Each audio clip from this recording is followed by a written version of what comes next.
किसी ने बड़े कमाल की बात कही है कि अवसर और सूर्योदय में एक ही समानता है। देर करने वाले हमेशा इन्हें खो देते हैं। नमस्कार दोस्तों, आज हम आपको एक छोटी सी कहानी सुना रहे हैं जो सुनने मात्र से आपके जीवन में सुख, संपत्ति और धन की वर्षा होगी। तो चलिए कहानी को शुरू करते हैं। भगवान नारायण कहते हैं, माता लक्ष्मी से हे प्रिय, जो व्यक्ति अपने मार्ग से भटक गया हो वह व्यक्ति इसे जरूर सुने। इसे सुनने से उसकी सारी समस्या का समाधान अवश्य मिल जाएगा। तब माता लक्ष्मी कहती, हे स्वामी, मुझे भी इसे सुननी है। तब भगवान नारायण कहते हैं, इसे ध्यान से सुनना। अगर आप यह कहानी सुन रहे हैं तो पूरा सुने।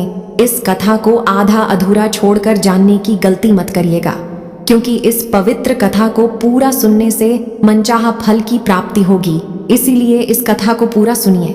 आपको भगवान लक्ष्मी नारायण में विश्वास है तो उनका अनादर ना करें, क्योंकि भगवान लक्ष्मी नारायण धन ऐश्वर्य के कारक है।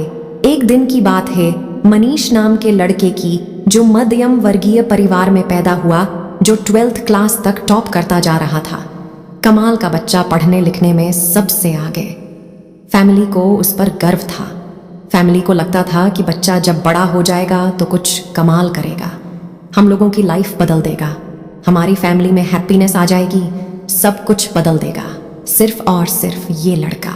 लेकिन वो लड़का जब 12th क्लास पास करके कॉलेज में गया तो उसकी लाइफ बदल गई। उसके आसपास ऐसे दोस्त आ गए जिन्होंने उसे बिगाड़ कर रख दिया। देर रात तक पार्टी चलने लगी। घर वालों से झूठ बोलकर पैसा मांगने लगा। घर वालों को समझ में आ रहा था।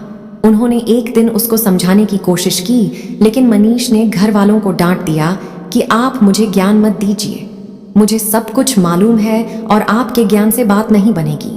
आप शांत रहिए, मैं अपनी जिंदगी जी लूंगा। घर वालों ने कुछ नहीं बोला। 1 साल के बाद में जब रिजल्ट आया तो मनीष एक सब्जेक्ट में फेल हो गया, और जहां ये फेल होने वाली बात आई, वहीं ये बात इसके ईगो को हर्ट कर गई कि जो लड़का 12th तक टॉप करता रहा था वो कॉलेज में जाते ही फेल कैसे हो सकता है। और ये जो फेल होने वाली बात थी इसके मन में, इसके दिमाग में इतना घर कर गई कि घर में बंद हो गया, एक कमरे में रहने लग गया। घर वालों से बात करना बंद कर दिया, दोस्तों के फोन उठाना बंद कर दिया, यहाँ तक कि बाहर आना जाना बंद कर दिया। मनीष धीरे धीरे डिप्रेशन का शिकार हो रहा था। ऐसा लग रहा था कि उसकी लाइफ में यहीं पर ही ब्रेक लग जाएगा, सब कुछ खत्म हो जाएगा। मनीष जिस स्कूल में पढ़ता था, जहां से 12th पास आउट की थी, वहां के प्रिंसिपल को जब ये बात मालूम चली तो उन्होंने मनीष को अपने से मिलने के लिए बुलाया, डिनर पर बुलाया। इनविटेशन रिजेक्ट नहीं कर सका।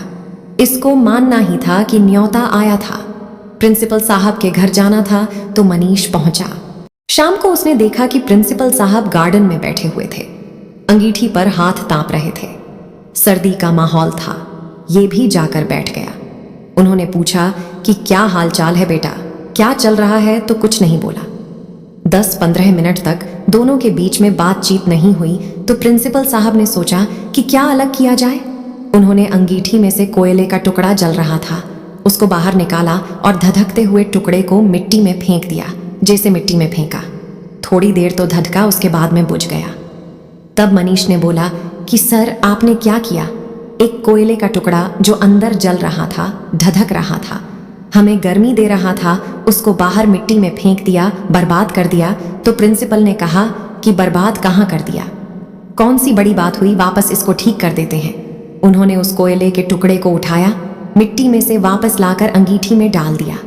फिर से वो टुकड़ा थोड़ी देर बाद जलने लगा, गर्मी देने लगा। तो प्रिंसिपल ने पूछा कि बेटा कुछ समझ में आया? मनीष ने कहा नहीं। तो प्रिंसिपल ने कहा कि बेटा, मैं यही समझाने के लिए तुम्हें बुला रहा था, ये जो कोयले का टुकड़ा है ये तुम हो। तुम जब अंगीठी से बाहर आए, गलत संगति में गए, मिट्टी में गए तो बुझ गए, लेकिन वापस आकर के जल सकते हो। शर्त यह है कि अब अंगीठी में वापस आना होगा, अपनी लाइफस्टाइल बदलनी होगी, अपने दोस्त बदलने होंगे। बस इतनी सी बात तुम्हें समझाने के लिए यहां बुलाना चाहता था। मनीष को सारी बात समझ में आ गई, उसकी लाइफ बदल गई। हम में से कई सारे लोग ऐसे हैं जो डिप्रेशन का शिकार हो रहे हैं, सिर्फ और सिर्फ एक घटना की वजह से। हो सकता है जिंदगी के किसी मोड़ पर आप फेल हो गए हों और आपको लग रहा हो कि सब कुछ बर्बाद हो गया, इससे आगे कुछ नहीं हो सकता। एक कोट में मैंने पढ़ा था, मुझे बड़ा पसंद है, लाइफ गोज ऑन। जिंदगी चलती रहती है, so just keep going. Life goes on, so just keep going. चलते रहिए, सब कुछ अच्छा होगा, ये विश्वास रखिए। हम एक बार फिर आपसे कहेंगे कि अगर फेल होना बहुत बड़ी बात है तो ऐसा मत सोचिए। फेल होने के बाद बाउंस बैक करना सबसे कमाल और सबसे ज़रूरी बात है। ऐसे कई सारे एग्जाम्पल हमारे सामने हैं जो फेल हुए लेकिन उन्होंने वापसी की, तो कम बैक करने के लिए तैयार रहिए। डिप्रेशन को टाटा बाय बाय कहिए और कर दिखाइए कुछ ऐसा कि दुनिया करना चाहे आपके जैसा। याद रखिए, अगर आप कुछ अच्छा सुन रहे हैं तो आप सुन रहे हैं चल अकेला ब्रो चैनल को। चलो आज कुछ अच्छा सुनते हैं। हर रोज़ शाम 6 बजे आपके अपने चैनल चल अकेला ब्रो पर देखिए एक नई कहानी, और उसके लिए सब्सक्राइब कीजिए आपकी अपनी YouTube चैनल चल अकेला ब्रो को। नमस्कार, धन्यवाद। इस कहानी को बोलते समय कोई त्रुटि हुई हो तो मैं क्षमा चाहती हूँ। तो दोस्तों, उम्मीद करते हैं कि हमारी आज की कहानी आपको पसंद आई होगी। आपसे निवेदन है कि वीडियो को लाइक करें, इससे हम मोटिवेट होते हैं और हमें प्रेरणा मिलती है। साथ साथ इसे अपने मित्रों और सगे संबंधियों के साथ शेयर अवश्य करें। ऐसी ही और भी धार्मिक और आध्यात्मिक जानकारियां और कहानियों के लिए सब्सक्राइब करें हमारे YouTube चैनल को, और कमेंट बॉक्स में जय लक्ष्मी नारायण लिखकर भगवान को याद जरूर कर लीजिए। फिलहाल आज के लिए बस इतना ही। अब इजाजत दें। आपका बहुत बहुत शुक्रिया। जय श्री कृष्ण।